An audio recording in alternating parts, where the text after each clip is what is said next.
Hi, నమస్తే, welcome to Andhraprabha. రాజకీయాల్లో jumping జపాంగ్ సర్వసాధారణమే. ఒక పార్టీలో గెలిచిన వారు ఇంకో పార్టీకి వెళ్తుంటారు, అక్కడ నుంచి జంప్ అవుతుంటారు. కానీ రాబోయే రోజుల్లో మాత్రం అలా ఉండదు. ఎందుకంటే సుప్రీంకోర్టు కొత్త ఆర్డర్స్ రాబోతున్నాయి. అది కానీ వర్కౌట్ అయితే రాబోయే రోజుల్లో ఇలా జంపింగ్ జపాంగులకి చాలా పెద్ద గడ్డు సమస్య రాబోతుంది. ఇప్పుడు ఈ టాపిక్ ఎందుకు వచ్చిందంటే, తెలంగాణ కొత్తగా సీఎం ముఖ్యమంత్రి అయిపోయిన తర్వాత బీఆర్ఎస్ నుంచి కొంతమంది ఎమ్మెల్యేలు కాంగ్రెస్ పార్టీకి వచ్చారు. ఇప్పుడు వాళ్ళందరిపైన అనర్హత వేటు పడే అవకాశం ఉంది. సో అది పడితే ఎలా ఉంటుంది, రాబోయే రోజుల్లో చట్టం ఏం చెప్తుంది, ఇదే అంశంపై మనతో మాట్లాడేందుకు senior journalist Andhraprabha editor YSR Sharma గారు మనతో ఉన్నారు. ఆయన అడిగి మరిన్ని వివరాలు తీసుకుందాం. సార్ నమస్కారం. సార్ నమస్తే అండి. సుప్రీంకోర్టు ఈ అనర్హత పిటిషన్ సంబంధించి కొంచెం త్వరగా ఇచ్చే సూచనలు కనిపిస్తున్నాయి. ప్లస్ ఒక పార్టీ మారిన వాళ్ళపై చర్యలు ఇంకెంతకాలం లేట్ చేస్తారని కూడా మనం సీరియస్గా కామెంట్ చేసింది. సో ఈ నేపథ్యంలో రాబోయే రోజుల్లో కాంగ్రెస్ పార్టీకి ఎమ్మెల్యేల సంఖ్య తగ్గే అవకాశం ఉంది. ఎందుకంటే దాదాపు 10 మంది ఎమ్మెల్యేలు కాంగ్రెస్ పార్టీకి వచ్చేసారు. సో దీన్ని ఎలా చూడాలి సార్ మనం? యాక్చువల్లీ ఇప్పుడు తెలంగాణలో ఒక 3 హాట్ టాపిక్స్ నడుస్తున్నాయి. ఏంటి సార్? ఒకటి ఏంటంటే కులగణన, ఓకే, రెండోదేమో బీసీల పర్సంటేజ్ మీద గొడవ, రిజర్వేషన్ వర్గీకరణ, అనవసరంగా రిజర్వేషన్ తుట్టి కలిపాడని చెప్పి అందరు తిడుతున్నారు రేవంత్ రెడ్డిని. రెండు. మూడోది వచ్చేసరికి ఈ బీఆర్ఎస్ ఎమ్మెల్యేల అనర్హత వ్యవహారం. ఇది మొదటి 2 అయితే పైకి చాలా బ్లోఅప్ అయిపోయినాయి. రాజకీయ విమర్శలు, ప్రతి విమర్శలు, దాడులు, ఎదురుదాడులు, ఆరోపణలు, ప్రత్యారోపణలు నడుస్తున్నాయి. ఇది ప్రతిపక్షాలు అండ్ వర్సెస్ గవర్నమెంట్ మధ్య. కానీ ఇది మాత్రం గుంభనంగా ఒక అగ్నిపర్వతం లోపల లావా ఎట్లా ఉంటుందో అట్లా పైకి మాత్రం సైలెంట్గా కనిపిస్తుంది, కానీ లోపల మాత్రం అది చాలా ప్రకంపనలు సృష్టిస్తున్నది. ముఖ్యంగా ఈ 10 మంది బీఆర్ఎస్ ఎమ్మెల్యేల్లో, బీఆర్ఎస్ ఇప్పుడు కాంగ్రెస్ ఎమ్మెల్యేలు, అనధికారికంగా కాంగ్రెస్ ఎమ్మెల్యేలు, వీళ్ళలో కూడా చాలా లోపల పెద్ద గుబులు రేగుతున్నది. దీనికి కారణం ఏంటి అంటే, యాక్చువల్లీ ఇది దాదాపు 1.5 year అయింది. 1.5 year నుంచి నడుస్తున్నది దీని గొడవ. లాస్ట్ ఇయర్ ఎప్పుడో వాళ్ళు జాయిన్ అయినారు. తర్వాత సెప్టెంబర్ నుంచి ఇది కోర్టుకి ఎక్కింది.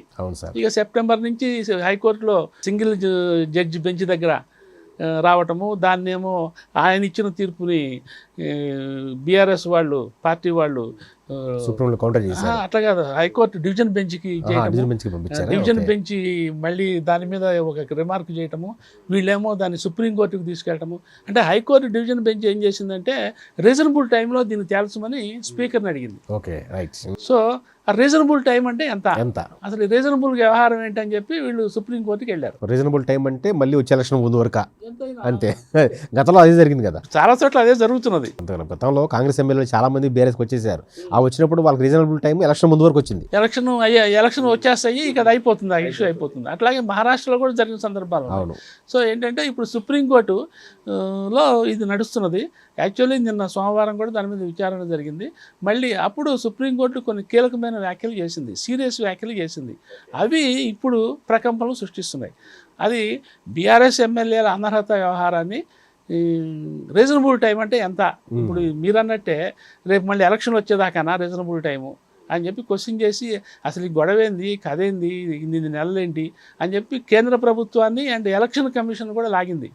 మీరు చెప్పండి మీ వ్యవహారం ఏందో అని, దీనికి అదేందో చెప్పమని. అసలు ఇది కరెక్టేనా, పద్ధతేనా, 8 నెలలు దీన్ని ఇచ్చేసి కోల్డ్ స్టోరేజ్లో పెట్టేసి రాజకీయంగా ఆటలు ఆడుకోవడం ఏంటి అని చెప్పి సుప్రీంకోర్టు ఇచ్చేసి రేపు 18వ తారీఖుకి.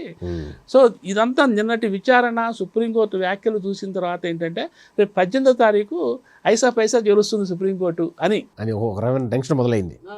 కానీ తెలుస్తుందా లేదా అని కూడా చెప్పలేం. ఇప్పుడు హైకోర్టులో అయినా సుప్రీంకోర్టులో అయినా విచారణ సందర్భాల్లో అప్పటికున్న పరిస్థితిని బట్టి జడ్జీలు కొన్ని కామెంట్స్, వాళ్ళ అబ్జర్వేషన్స్, వాళ్ళ అభిప్రాయాలు జనరల్గా అట్లా వదులుతుంటారు, కామెంట్స్ చేస్తుంటారు. అవి they are not final judgements. మనం వార్తల్లో కూడా, పేపర్లలో కూడా సుప్రీంకోర్టు జడ్జి ఇట్లా వ్యాఖ్యానించారు, సిజే ఇట్లా, అవే యాజ్ ఇఫ్ ఒక తీర్పులాగా మనకు అనిపిస్తాయి. చట్టం వేరు, తీర్పు వేరు, చట్టం వేరు, కామెంట్ వేరు, వ్యాఖ్యలు వేరు. అంటే జడ్జి గారు చేసిన కామెంట్స్ని బట్టి మనం ఏమనుకుంటామంటే, ఓకే సుప్రీంకోర్టు అభిమతం ఇలా ఉంది కాబట్టి ఇటువంటి తీర్పు వచ్చే అవకాశం ఉంది, ఇందుకు సానుకూలంగా వచ్చే అవకాశం ఉంది అని మనం ఫీల్ అవుతాం. కానీ ఆ తీర్పు రావడానికి ఈ వ్యాఖ్యలకి మధ్యలో చాలా కాలం నడవచ్చు, మళ్ళీ చాలా విచారణ వాయిదాలు జరగచ్చు. ఇది ఒక దశలో చేసిన కామెంట్స్. ఈ ఎప్పటికప్పుడు అటువంటి కామెంట్స్ వస్తూ ఉండొచ్చు. కానీ నిన్న చేసిన కామెంట్స్ని బట్టి ఏంటంటే బీఆర్ఎస్ కూడా చాలా ఆత్మవిశ్వాసంతో ఉంది. అందుకనే కేటీఆర్ గారు కూడా ఉప ఎన్నికలు వస్తాయి, 10 అసెంబ్లీ సీట్లకి ఉప ఎన్నికలు వస్తాయి. రేవంత్ రెడ్డి రెడీగా ఉండు, నీకు సవాల్ విసురుతున్నా, వాటిల్లో కనుక నేను ఓడిపోతే రాజకీయ సన్యాసం చేస్తా, మరి నువ్వేం చేస్తావు ఓడిపోతే అని ఆయన అంటే ఏంటంటే ఆ కామెంట్స్ని, ఇదంతా పొలిటికల్ స్ట్రాటజీ. ఆ కామెంట్స్ని బేస్ చేసుకుని సుప్రీంకోర్టు చేసిన కామెంట్స్, సుప్రీంకోర్టు అంటే దేశ అత్యున్నత న్యాయస్థానం కదా, జ్యుడిషియరీ వ్యవస్థలో దట్ ఈస్ ద టాప్. దాని కామెంట్స్ని బేస్ చేసుకొని పొలిటికల్ హీట్ పెంచడం. ఈ 10 మంది అనర్హత ఎమ్మెల్యేలు ఉన్నారే, వీళ్ళలో కూడా ఒక రకమైన అభద్రతా భావాన్ని క్రియేట్ చేయటం. ఈ మధ్యలో వీళ్ళు మళ్ళీ ఈ 10 మంది ఎమ్మెల్యేలు పునరాలోచనలో పడి, ఆత్మరక్షణలో పడి, ఇదంతా ఎందుకురా బాబు, ఇప్పుడు సంవత్సరం అయింది, మళ్ళీ ఎలక్షన్ ఎక్కడ ఫేస్ చేస్తాం, మళ్ళీ డబ్బులు ఎక్కడ ఖర్చు పెట్టినా గెలుస్తామో తెస్తామో తెలియదు, ఎందుకు వచ్చిన గొడవ, మళ్ళీ వాడితోనే లాలూచి పడిపోయి ఏదో కాళ్ళవేళ్ళబడి వెనక్కి వెళ్ళిపోదామా అని ఆలోచిస్తున్న ఎమ్మెల్యేలు కూడా ఉన్నారు. అవును, కొన్ని పేర్లు కూడా అనవసరం వచ్చినాయి, పేర్లు వచ్చినాయి. బీఆర్ఎస్ అధిష్టానంతో రాజీ చర్చలు మధ్యవర్తుల ద్వారా రాజీ చర్చలు నడుస్తున్న సందర్భాలు ఉన్నాయి. అయితే కేసీఆర్ గారు ఏం చెప్తే అది అన్నట్టు వీళ్ళు బీఆర్ఎస్ వ్యవహరిస్తున్నది. అయితే 10 మందిలో ఒక ముగ్గురు అయితే ఖచ్చితంగా వాళ్ళైతే ఏదైతే అది అవుతుంది, మళ్ళీ వెనకపోయే క్వశ్చన్ లేదు. ఓకే, లెటర్స్ ఫేస్ ఎలక్షన్స్, అనర్హత వేటు పడితే ఎలక్షన్లు వస్తే ఫేస్ చేస్తాం, ఓడితే వాడతాం, గెలిస్తే గెలుస్తాం, లెట్ టైం డిసైడ్స్ అని చెప్పి ఉన్నారు. మిగతా వాళ్ళది ఏంటంటే కొంచెం అటు కాసేపు ఇటు మధ్యవర్తిత్వంతో రాజకీయ చర్చలు నడిపిస్తున్నారు. అంటే పొలిటికల్ పార్టీగా బీఆర్ఎస్ అండ్ కేటీఆర్ ఆ రాజకీయ ఎత్తుగడలో వాళ్ళు ఇటువంటి వాతావరణంలో సక్సెస్ అవుతున్నారు. ఇక రూలింగ్ పార్టీ సైడ్ ఏముంది, రూలింగ్ పార్టీ రేవంత్ రెడ్డి గారు ఏం చేస్తున్నారంటే, ఓకే అది యాజ్ పర్ ప్రొసీజర్ జరిగింది, స్పీకర్ డిసైడ్స్ అని చెప్పి వాళ్ళు అఫిషియల్ ఒక గవర్నమెంట్ పరంగా వాళ్ళకి పరిమితులు ఉంటాయి కాబట్టి అంతవరకు రియాక్ట్ అవుతున్నారు. మరి అయితే ఈ 10 మంది ఎమ్మెల్యేలు అప్పుడేమో ఉత్సాహంగా వచ్చేసి ఇప్పుడేమో ఎందుకు వెనకాడుతున్నారు అనేది ఒక ప్రశ్న. అప్పుడు ఏమైందంటే ఈ రూలింగ్ పార్టీ వాళ్ళు రోజుకు ఒక స్టేట్మెంట్ ఇస్తుండేవాళ్ళు, ఇదిగో బీఆర్ఎస్ నుంచి 15 మంది రెడీగా ఉన్నారు, క్యూ కొడుతున్నారు, ఇదిగో సాయంత్రం వస్తామంటున్నారు, రేపు వస్తామంటున్నారు. అసలు బీఆర్ఎస్ లెజిస్లేచర్ పార్టీ మొత్తం విలీనం అవుతానంటుంది కాంగ్రెస్లో అని ఆశలు పెడుతుంటే వీళ్ళు వచ్చారు. వచ్చిన వాళ్ళు కూడా ఓకే ఇంకొక 5 వస్తారు కదా, ఇంకొక 10 మంది వస్తారు కదా, వస్తే లెజిస్లేచర్ పార్టీయే ఉండదు కదా, మనం సేఫ్ కదా. ఇప్పుడు మహారాష్ట్ర జరిగినట్టుగా ఫిరాయింపుల నిరోధక చట్టం ప్రకారం లెజిస్లేచర్ పార్టీ మొత్తం విలీనం అయిపోతే నో ప్రాబ్లం, వాళ్ళ పార్టీ మారిపోద్ది కదా, వాళ్ళు వేరే పార్టీ పెట్టుకోవాలి మళ్ళీ. సో ఇప్పుడు అప్పట్లో గవర్నమెంట్ తరఫున కాంగ్రెస్ వాళ్ళు ఆ వేసిన స్ట్రాటజీ అప్పుడు సక్సెస్ అయింది. 10 మంది వచ్చారు, ఇంకా వస్తారు అనుకుంటుంటే రేవంత్ రెడ్డి గారికి కొన్ని విధానపరమైన నిర్ణయాలు, ముఖ్యంగా హైడ్రా లాంటివి ఇటువంటివి కొన్ని వచ్చేసరికి, తెర మీదకి వచ్చేసరికి ప్రజల్లో కొంచెం అది వివాదాస్పదమైన చర్చల్లోకి నడవటం.